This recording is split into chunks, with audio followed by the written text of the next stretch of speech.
Hello everybody, I hope all of you are doing good. I am Deepika from Learno Hub, एक ऐसा free learning platform जहां पर आप पढ़ सकते हो physics, chemistry, maths, biology and SST absolutely for free only at learnohub.com।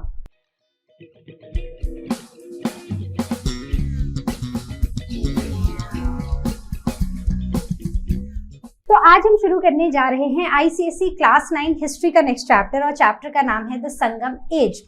हर बार की तरह इस चैप्टर को भी शुरू करेंगे एक छोटी सी स्टोरी के साथ, और उसके बाद चैप्टर की डिटेल्स में जाएंगे। So without wasting any time, let's get started. जरा सोचो बच्चों, एक छोटा सा गांव, एक ऐसा गांव जो साउथ इंडिया के एक कोने में है। वहां पर सब कुछ है, वहां के राजा हैं, रानी हैं, वहां कला है, बाजार है, और वहां पर आम जनता भी है।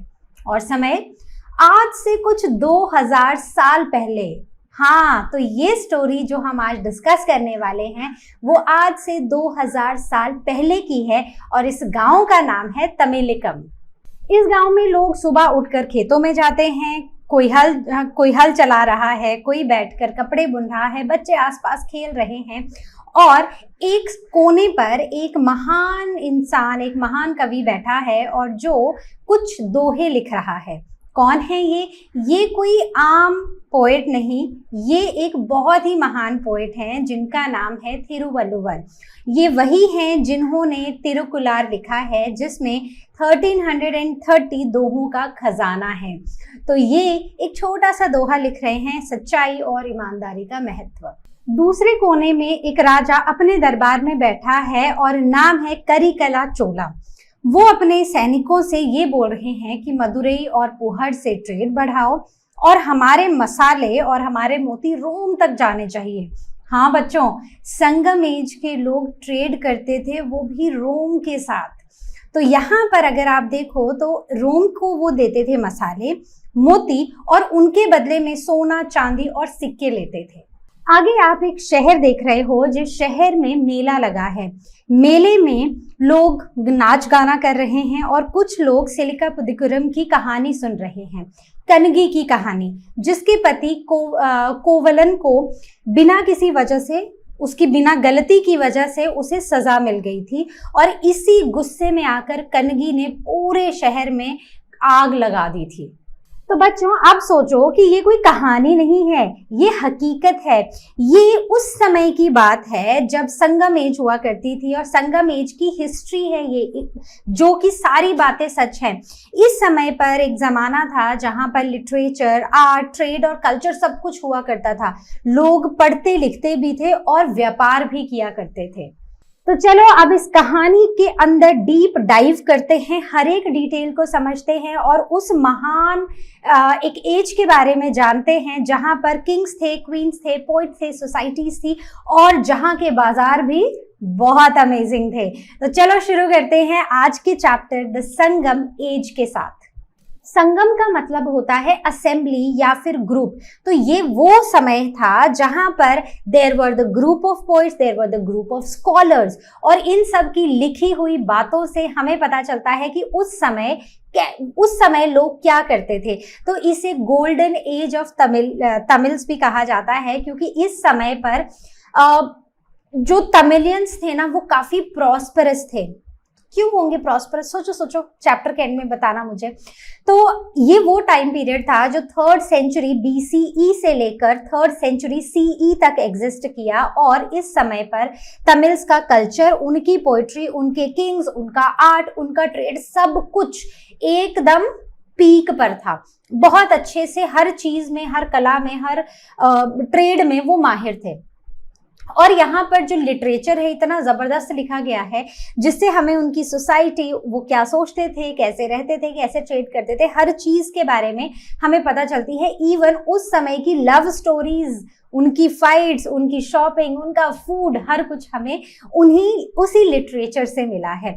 तो अब अगर हम यहाँ पर आगे आए, तो यहाँ पर ना बात ये आती है कि अगर हम साउथ इंडिया की बात कर रहे हैं, तो साउथ इंडिया मतलब अभी अगर हम देखें तो काफी सारी हमारी स्टेट्स हैं साउथ इंडिया में। तो ये जो स्टेट्स है ना, इनके ऊपर मतलब पहले क्या होता था, एक बड़ी स्टेट होती थी, एक बड़ा किंगडम होता था, या फिर एक ही राजा था या बहुत सारे राजा थे? तो बेसिकली यहाँ पर 3 क्राउन्ड किंग्स थे, 3 सुपर पावर किंग्स थे। कौन कौन से?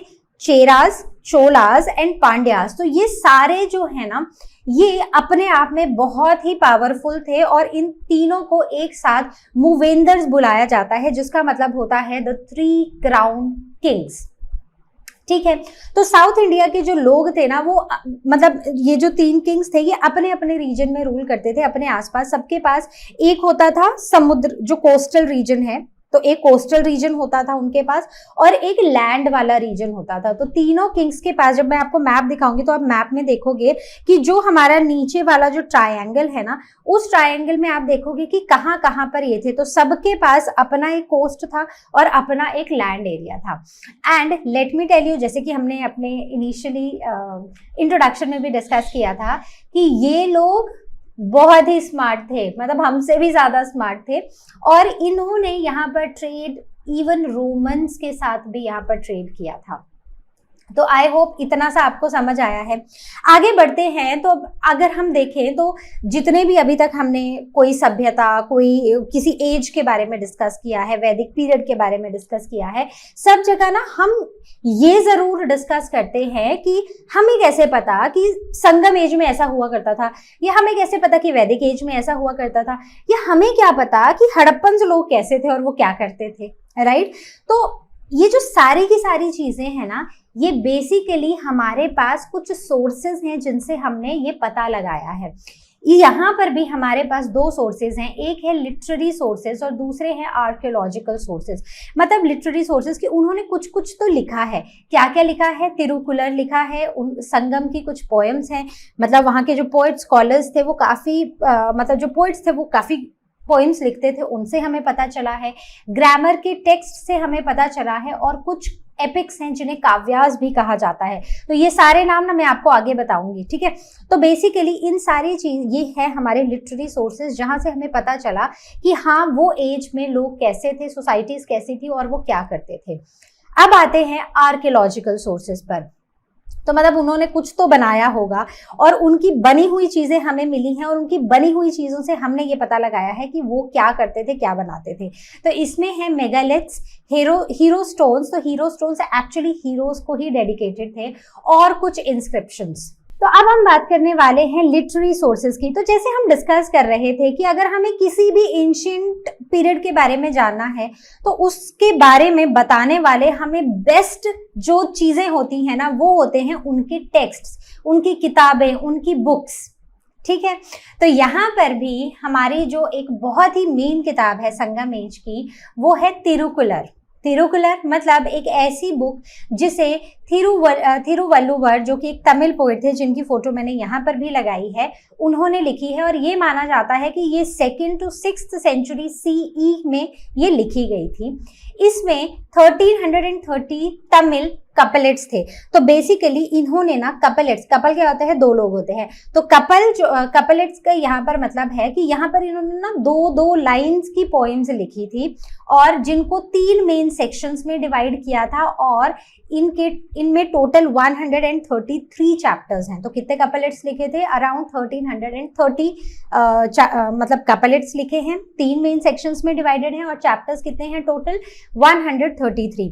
अब ये अगर आप इनको पढ़ो ना, तो ये इतने डिटेल में लिखी गई हैं। मतलब यहाँ पर ये तक लिखा गया है कि एक राजा को कैसे शासन करना चाहिए, किसी किसान को हल कैसे जोतना चाहिए, किसी इंसान को अपना जीवन कैसे जीना चाहिए। तो हर एक चीज को बहुत ही क्लैरिटी से लिखा गया है। क्योंकि यहाँ पर इतनी क्लैरिटी थी, इसलिए ये जो पूरी की पूरी बुक है, इसको अलग अलग लैंग्वेजेस में ट्रांसलेट किया गया, और लोग आज भी इनको पढ़ते हैं, आज भी अपने लाइफ के लेसन्स इस बुक से लेते हैं।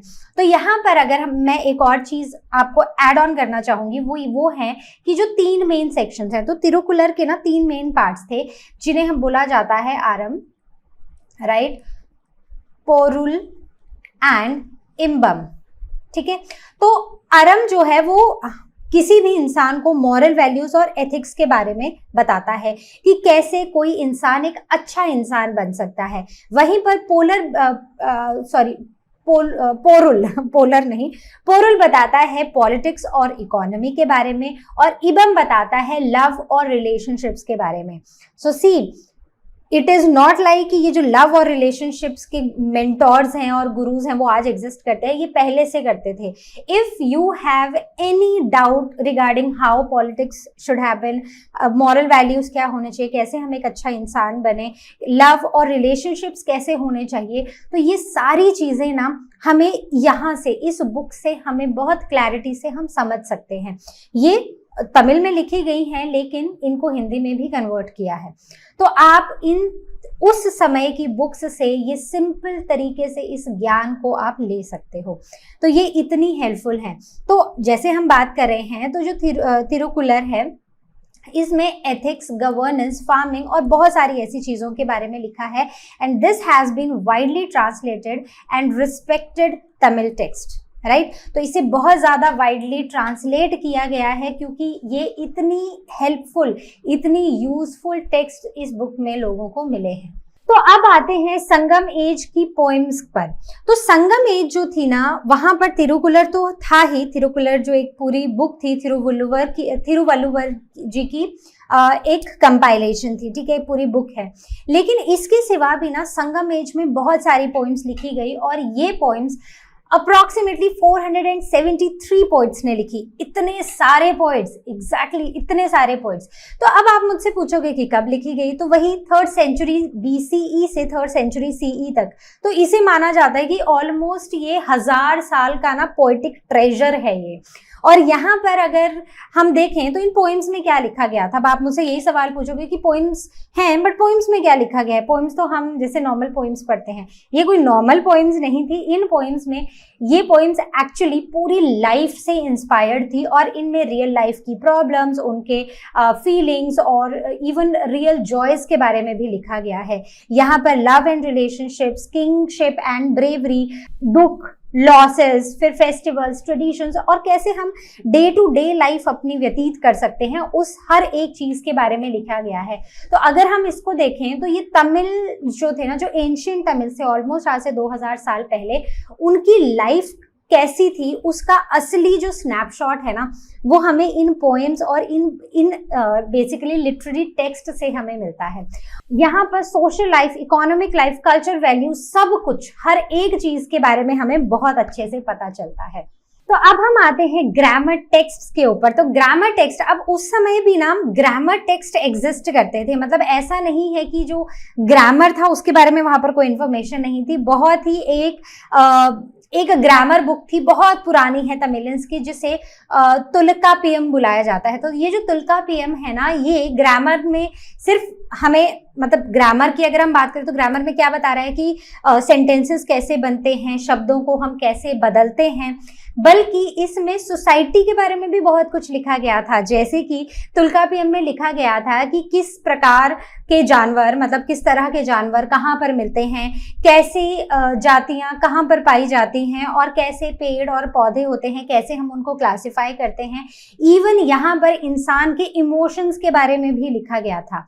तो अगर आप सोचो, अगर आज आपकी इंग्लिश या हिंदी ग्रामर की बुक में अगर लव, दोस्ती, प्यार, इमोशंस, इन सब के बारे में लिखा होता तो इंटरेस्टिंग होता ना पढ़ना, तो बहुत इंटरेस्टिंग होता। हमारी ग्रामर बुक्स बिल्कुल ग्रामर, सिर्फ और सिर्फ ग्रामर के बारे में ही बताती हैं, लेकिन ये जो पुराने तमिलियंस थे, जो एंशिएंट तमिलियंस थे, उनके पास एक एनसाइक्लोपीडिया था। मतलब इनकी जो ग्रामर की बुक थी ना तुल्कापियम, ये सिर्फ ग्रामर के बारे में, सेंटेंस फॉर्मेशन या शब्द बदलने के बारे में नहीं बताती थी, ये यहाँ तक कि यहाँ एक एनसाइक्लोपीडिया था पूरा का पूरा तमिलियंस के पास।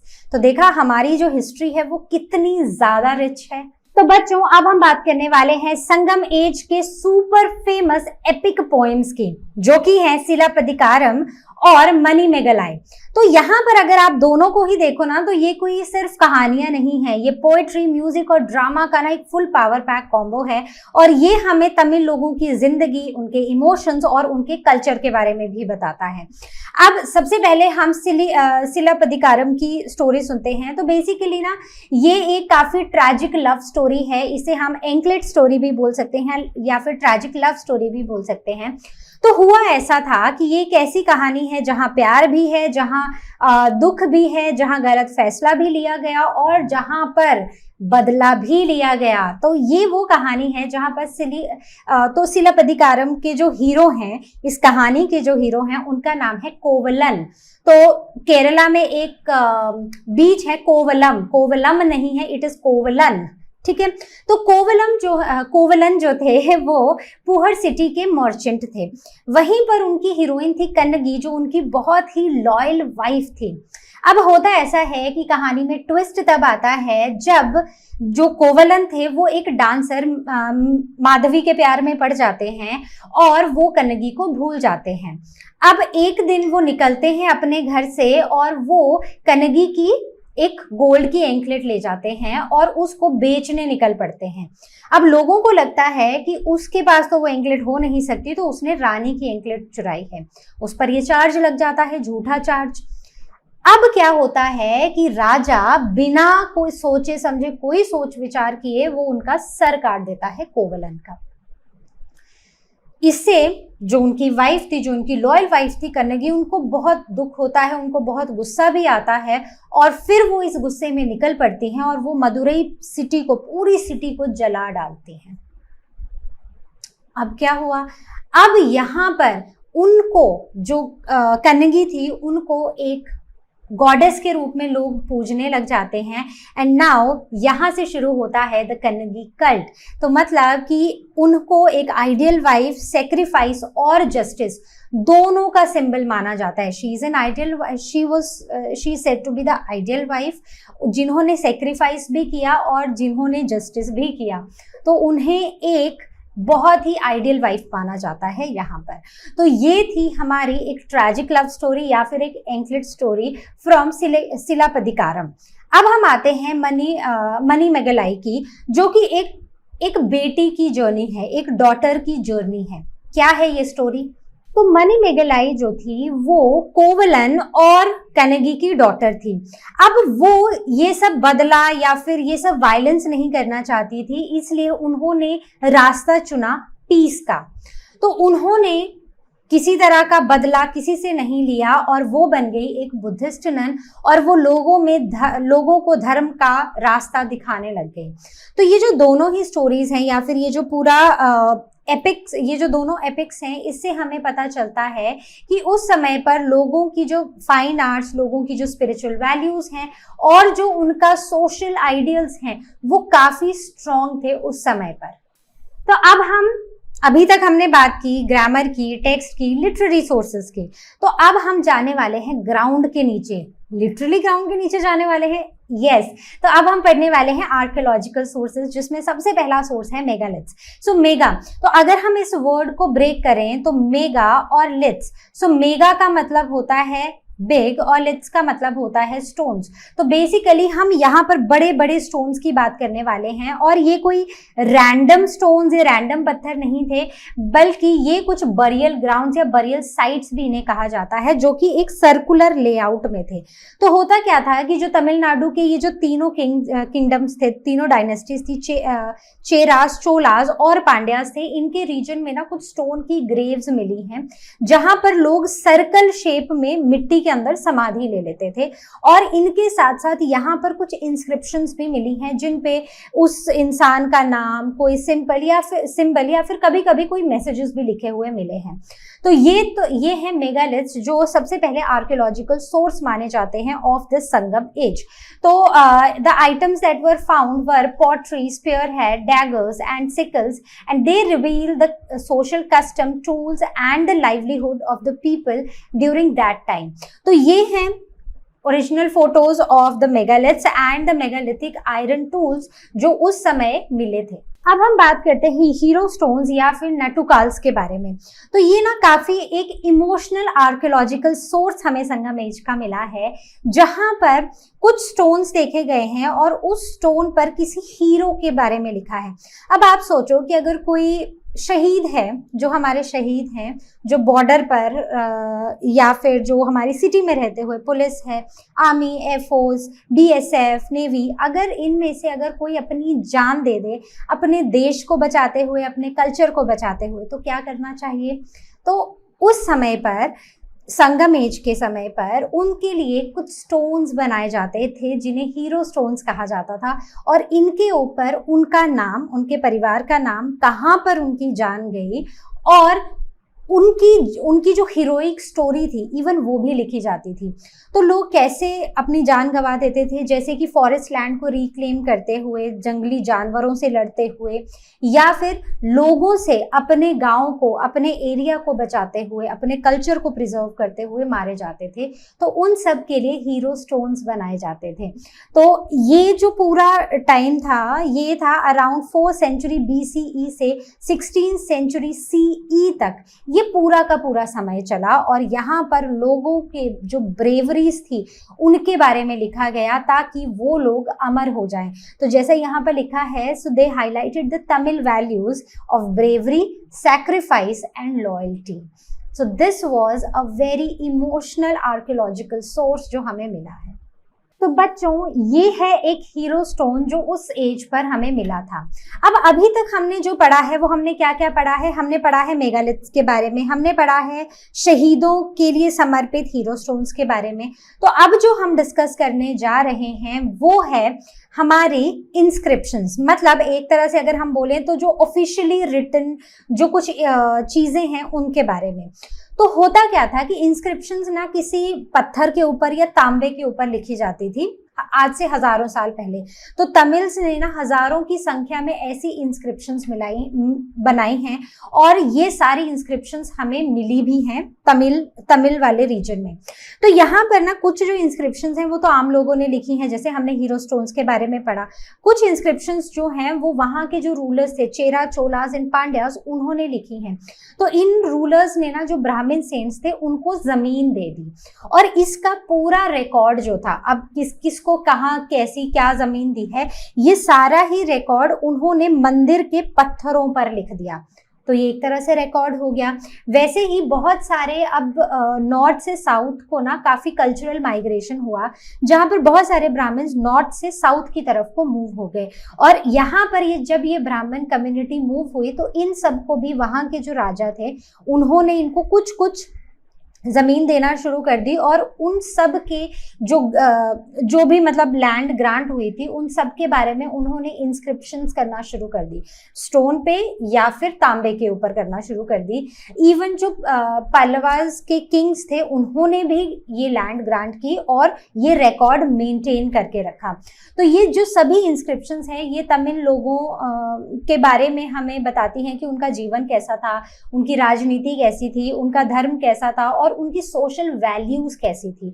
तो ये इंस्क्रिप्शंस हमारे लिए काफी यूजफुल रही हैं उस एज के बारे में हमें पता लगाने में कि क्या हुआ था उस एज में, कैसे हुआ था। जैसे बहुत सारी लैंड जो थी वो ब्राह्मण्स को दी गई है, ये हमें ब्राह्मण सेंट्स को दी गई है। काफी ज्यादा नॉर्थ से साउथ को कल्चरल माइग्रेशन हुआ था, ब्राह्मण्स मूव किए थे, ये भी हमें कैसे पता चला? उन इंस्क्रिप्शन से। तो चलो शुरू करते हैं साउथ इंडियन किंगडम से। सो साउथ इंडिया में 3 हमने किंगडम्स के बारे में पढ़ा, 3 ग्रेट डायनेस्टीज के बारे में पढ़ा है अभी तक, और उन्हें हम together we call them as Muvendars, the Tamil term for the 3 great kings. So ये काफी पावरफुल डायनेस्टीज देखी गई हैं जिनका नाम है Cholas, Cheras and Pandyas, and they dominated for south India for around 2300 years. तो ये जो डायनेस्टीज थी इनके 2 कैपिटल्स हुआ करती थी, एक थी इनलैंड जो लैंड पे थी, और दूसरी इनकी कैपिटल हुआ करती थी कोस्ट्स पर, ठीक है, कोस्टल रीजन में। और इनकी जो मेजर सिटीज उस समय पर देखी गई हैं, दे वर द पुहर्स एंड कावेरीपट्टम जो चोलास की थी, और मदुरई पांड्यास की थी। अब मैं आपको एक मैप दिखाती हूँ और उस मैप से आप देखो कि ये हमारा साउथ इंडिया का पोर्शन है। तो इस तरफ मतलब जो आज हम देखते हैं तो प्रेजेंट टाइम जो केरला वाली साइड है। सो वहां पर है चेराज, यहाँ नीचे है पांड्याज, और यहाँ पर जो कावेरी रिवर है, ये कावेरी पट्टम है, यहाँ पर है चोलास। ठीक है, सो चेराज, पांड्याज एंड चोलास। सो दोनों जो चेराज एंड चोलास हैं स्टार्टिंग फ्रॉम सी, वो दोनों ऊपर हैं और पांड्याज नीचे हैं। ठीक है, बिल्कुल टिप पर आके हैं। तो इन सब के पास कोस्ट वाला रीजन भी है। आप देखो, जैसे यहाँ पर देखो तो कोस्ट वाले रीजन्स भी हैं, और साथ ही साथ इनके पास जो इनलैंड एरियाज थे वो भी थे। अब इन सभी को ना हम धीरे धीरे एक एक करके डिस्कस करते हैं। तो starting with the Chola dynasty. तो चोला डायनेस्टी की जो खासियत थी वो क्या थी? तो चोला डायनेस्टी जो है ना, वो अपने आर्ट और आर्किटेक्चर के लिए बहुत फेमस है। तो इसे चोला मंडलम भी बुलाया जाता है, और इसकी कैपिटल थी उरियूर, उरायूर, जिसे बाद में पुहर और कावेरी पट्टम कहा गया। कावेरी पट्टम क्यों? क्योंकि ये ना वो जो कावेरी रिवर थी, कावेरी रिवर के आसपास ये पूरी की पूरी डायनेस्टी थी। मतलब इसमें कावेरी रिवर भी आती थी जिसके आसपास फर्टाइल लैंड थी। तो इनके जो सबसे फेमस किंग थे वो थे कारिकला चोला, और इन्होंने पुहर सिटी को डेवलप करके उसे कैपिटल बनाया था। और अगर आप इसकी ज्योग्राफी देखो, so it is between Penner और Vellar rivers, north and east of the Pandyas territory. तो वापस से अपने मैप में जाएं, तो अब देखो ये पांड्यास की सिटी है। तो पांड्यास की सिटी के नॉर्थ में है ये, राइट, और ईस्ट में है। तो इनके ये देखो, ये है उरियूर जो कि इनकी कैपिटल देखी गई है, और पांड्यास के नॉर्थ और ईस्ट में, नॉर्थ ईस्ट में हमें ये पूरी की पूरी डायनेस्टी देखने को मिलती है। और इनके जो सबसे फेमस किंग थे वो कौन थे? कराईकला चोलास, राइट। आगे बढ़ते हैं। अब ये पूरी की पूरी जो डायनेस्टी थी, it was on the Kaveri basin, जिसके अराउंड फर्टाइल लैंड थी, जो एग्रीकल्चर के लिए बहुत ज़्यादा अच्छी थी। और साथ ही साथ क्योंकि इनके जो किंग्स थे उनको आर्ट और आर्किटेक्चर में बहुत ज़्यादा शौक था, तो यहाँ पर बहुत बड़े बड़े टेम्पल्स भी बनाए गए, जो सिर्फ पूजा के लिए नहीं बल्कि ट्रेड और कल्चरल सेंटर्स भी बने। So they were not just religious but economic centres as well. तो यहाँ पर कल्चरल सेंटर्स, ट्रेड सेंटर्स भी इन मंदिरों को माना गया। तो अगर आप साउथ इंडिया में आओगे, और साउथ इंडिया में अगर आप इन जगहों पे घूमोगे ना, आपको बहुत सारे टेम्पल्स सी शोर पे दिखाई देंगे, मतलब बिल्कुल कोस्ट पर दिखाई देंगे। So these were built by, उस समय के पुराने जो हमारे राजा महाराजा थे उन्होंने बनवाए थे। तो एक चीज जो हमने यहाँ पर मिस कर दी थी वो ये थी कि जो चोला डायनेस्टी थी, उनका जो एम्बलम था उसमें था एक शेर। ठीक है, आगे आओ। अब आते हैं पांड्यास डायनेस्टी में। तो पांड्यास जो थे ना, वो काफी अच्छे स्कॉलर्स और काफी अच्छे ट्रेडर्स थे। तो यहाँ पर P for Pandyas, P for poets and P for pearls. तो ये इन काफी अच्छे पोएट्स थे और काफी अच्छे पर्ल्स के ट्रेडर्स थे। इनकी कैपिटल सिटी थी Madurai, and it extended from east coast and covered some parts of the Tamil Nadu. तो ये वाला जो कोस्ट है, ईस्ट वाला कोस्ट, और कुछ एरिया तमिलनाडु का आज के टाइम पर ये कवर करता है। मतलब जो आज के टाइम का ये रीजन है वो उस टाइम पांड्यास डायनेस्टी हुआ करती थी। So it hosted Tamil academics, मतलब Sangam. It was the early literary assembly. तो ये वो लोग थे जहां पर ना वो लिटरेचर काफी ज्यादा रिच था। The Sangam literature was compiled under Pandya's patronage। तो जितना भी संगम का लिटरेचर था वो पांड्यास के अंडर ही पूरा का पूरा कंपाइल हुआ था। और इनका जो एम्बलम था, इनका एम्बलम का सिंबल था ये, यानी कि फिश। तो इनका सिंबल था फिश। अब आगे बढ़ते हैं। तो ये काफी बड़ा लिटरेरी गैदरिंग था जहां पर पूरी असेंबली हुई थी संगम एज के लिटरेचर की। तो अब हमने ये भी देख लिया कि एग्जैक्टली कहाँ जैसे ये पूरी डायनेस्टी थी। अब अगर आप और डिटेल में आते हो, so they were known for pearl fisheries and trade with Romans. तो ये भी रोमन्स के साथ ट्रेड करते थे। And the literary excellence was linked to Thirukkural Silappadikaram. Right, they sent the embassies to the Rome, and the Roman historian Meganthes Indica mentions the Pandyas kingdom prosperity। तो जो Roman history है, रोमन हिस्ट्री में जो मेगेंथीज थी, उन्होंने एक बुक लिखी थी इंडिका, जिसमें उन्होंने इंडिया के पांड्यास किंगडम की डायनेस्टी के बारे में काफी अच्छे से डिटेल में बताया हुआ है। सो एक तो वो रोमन्स के साथ ट्रेड करते थे, क्या ट्रेड करते थे, पर्ल्स का ट्रेड करते थे, और यहाँ पर there was a great support to the Tamilian poets and scholars. अब आते हैं थर्ड डायनेस्टी पे, which is the Cheras dynasty, जिसे गेट कीपर ऑफ वेस्ट कहा जाता है। तो जो प्रेजेंट डे केरला है, वेस्ट साइड पर केरला है इंडिया में, राइट, तो जो वेस्ट कोस्ट है उस तरफ थे Cheras. So Cheras, it is the present day Kerala and the western part of the Tamil Nadu, and west and so it is west and the north of the Pandyas. The trade rich coastal strip between sea and the mountains. तो ये sea और mountain के बीच में एक बहुत ही rich coastal strip थी। इसकी capital थी मुजीरिस, जो कि it had a vibrant trade with Romans. इनका जो पोर्ट था basically that was Muziris. So Roman soldiers जो थे वो यहाँ पर आए थे उस टाइम पर, और उन्होंने मतलब इनको यहाँ के मसाले और इन चेरा डायनेस्टी की जो चीज़ें थी वो इतनी ज़्यादा पसंद थी कि एक टाइम पर इन्होंने अपनी 2 आर्मी की रेजिमेंट्स भेजी, और उन वहाँ पर मतलब चेरा किंगडम में उन्होंने एक पूरा ऑगस्टस टेम्पल बनवा दिया। किसने? रोमन्स ने। मतलब वो इतने ज्यादा फैन थे चेरा डायनेस्टी का, जो एक्सपोर्ट चीजें थी उनके लिए। तो कहाँ पर थी चेरा डायनेस्टी? यहाँ पर। तो केरला भी कहाँ पर है? इसी तरफ है। अब आगे आते हैं तो चेरा डायनेस्टी एक्चुअली एक्सपोर्ट क्या करती थी? तो ये एक्सपोर्ट करते थे pepper, ivory, sandalwood, gems and spices, और साथ ही साथ birds, monkeys and textiles to Romes, Greece and Sri Lanka and south east Asia. तो ऐसा नहीं था कि ये सिर्फ रोमन्स के साथ ट्रेड करते थे, ये ग्रीस, श्रीलंका और इवन साउथ ईस्ट एशिया के साथ भी ट्रेड करते थे। अब इनका जो सिंबल था वो था एरो, इनका जो एम्बलम था वो था एरो। तो मतलब कि जो अगर हम आज के टाइम पर देखें तो काफ़ी सारी चीज़ें हैं जो चेरा डायनेस्टी एक्सपोर्ट कर रही है, राइट, ट्रेड कर रही है। तो आज के टाइम का अमेजॉन प्राइम जो है ना वो उस टाइम पर चेरा डायनेस्टी थी। बात समझ गए? चलो आगे बढ़ते हैं। अब एक छोटा सा मैंने टेबल बनाया है जहां पर मैंने तीनों डायनेस्टीज लिखे हैं, उनके सिंबल्स, उनकी कैपिटल्स और वो किस चीज के लिए जाने जाते थे। तो चोलास, उनका सिंबल था टाइगर। पुहर या उरियार, बाद में उसका नाम पुहर हो गया था।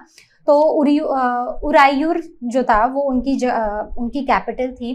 दे were known for their art, temples and कराईकला, जो उनके बहुत ही एक फेमस किंग हुआ करते थे। क्यों ये आर्ट और टेम्पल के लिए इतने ज़्यादा फेमस थे? क्योंकि उस समय जो वहाँ के किंग्स रहे थे उनको आर्ट और आर्किटेक्चर में बहुत ज़्यादा इंटरेस्ट था, इसलिए उन्होंने बहुत सारे टेम्पल्स बनाए जहाँ पर लोग सिर्फ पूजा नहीं करते थे बट उसे एज अ ट्रेड और कल्चर भी यूज़ करते थे। नाउ चेरा का है बो, एरो बोला था मैंने, सॉरी, बो है। So Muziris is the capital, was the capital, and they trade with Romans, इसके लिए वो बहुत फेमस है। उनके स्पाइसेस के लिए वो बहुत फेमस है, रोमन्स को उनके स्पाइसेस बहुत ही ज़्यादा पसंद थे। देन पांड्यास, इनका सिंबल है फिश, इनकी कैपिटल है मदुरई। लिटरेचर, पर्ल्स और संगम्स के लिए जो कलेक्शन था पूरा का पूरा इस एज का, लिटरेचर का जो कलेक्शन था उसके लिए ये बहुत ज़्यादा फेमस थे। Now coming on to the international trade during the Sangam age. तो ये जो इंटरनेशनल ट्रेड था ये कहाँ कहाँ होता था? तो बेसिकली ये रोम, ग्रीस, अफ्रीका, श्रीलंका और साउथ ईस्ट एशिया के साथ होता था, और मेजरली ये spices, gems, pearls, ivory, monkeys, peacocks and sandalwood को एक्सपोर्ट करते थे। And there was a high demand of black pepper. So Romans जो थे वो इन्हें कॉइन्स और इवन रेजिमेंट्स भी देखी गई हैं तमिल के रीजन में, रोमन्स की regiments. So the Tamil ports served as the international emporium for the ancient world. So ये जो हमारे तमिल पोर्ट्स हैं, जो तमिलनाडु के जो पोर्ट्स हैं, इन्हें इंटरनेशनल एम्पोरियम्स बुलाया जाता है हमारे एंशिएंट वर्ल्ड का। अब हम आते हैं इस टाइम की सोसाइटी पर। तो कैसी सोसाइटी थी वहाँ पर? तो शुरू करते हैं सोसाइटी के साथ। So society, it was the rich information from the Sangam literature. तो जो हमारा संगम लिटरेचर हमें मिला है उससे हमें पता चलता है कि इनकी सोसाइटी कैसी थी। तो ये बात तो सच है कि वहाँ पर जो वैदिक पीरियड के जो वर्ण सिस्टम था ना, ब्राह्मण, वैश्य, शूद्रास, ये सब नहीं था, ब्राह्मण, क्षत्रिय, वैश्य, शूद्रास, लेकिन यहाँ पर फिर भी डिवाइडेड थी इनकी सोसाइटी। कैसे थी हम पढ़ेंगे। तो सोशल लाइफ को ना हम कुछ टॉपिक टॉपिक्स में कवर करने वाले हैं, जैसे सोशल स्ट्रक्चर, विमेन का स्टेटस, क्लोथिंग एंड वो क्या पहनते थे, और उनका फूड और हॉस्पिटैलिटी और एंटरटेनमेंट। तो शुरू करते हैं सबसे पहले इनके सोशल डिविजन से। तो सोशल डिविजन जो थे, तो इनका जो लिटरेरी टेक्स्ट है तोलापियम, वो हमें बताता है कि यहाँ पर भी 4 मेन डिविजन थे। सबसे पहले अरासर जो एक रूलिंग क्लास थी, अनंतनार जहाँ पर प्रीस्ट और स्कॉलर्स थे, वैश्यार जो ट्रेड्स और मर्चेंट्स थे, और वेललार जो फार्मर्स और लैंड ओनर्स थे। तो ये जो पूरा का पूरा सिस्टम था ना, ये वैदिक सिस्टम पर तो नहीं था, बट हाँ यहाँ पर भी सोसाइटी में कुछ डिविजन्स देखे गए थे। अब विमेन के स्टेटस की बात करते हैं। तो उस समय पे विमेन को ना, they were treated with respect and with freedom. उनको हस्बैंड्स चूज करने का अपना अधिकार था, लेकिन उनसे चैस्टिटी की भी मतलब लोग रखते थे कि हाँ they should be clean, they should be, वो पवित्रता की मतलब एक डिमांड वहां पर होती थी। तो इसीलिए कनगी, जिन्होंने उनके पति के को गलत सजा देने के लिए की वजह से उन्होंने पूरे शहर में आग लगा दी थी, इसीलिए कनगी को, क्योंकि वो पवित्र थी, इसीलिए उनको गॉडेस के रूप में लोगों ने माना। सिलापधिकारम। So women could choose their life partners। Sati system था बट काफी रेयर था। सती सिस्टम आपको पता है ना कि अगर किसी का हस्बैंड की डेथ हो जाए तो वो भी सेम ही आग में कूद के अपनी जान दे देती थी।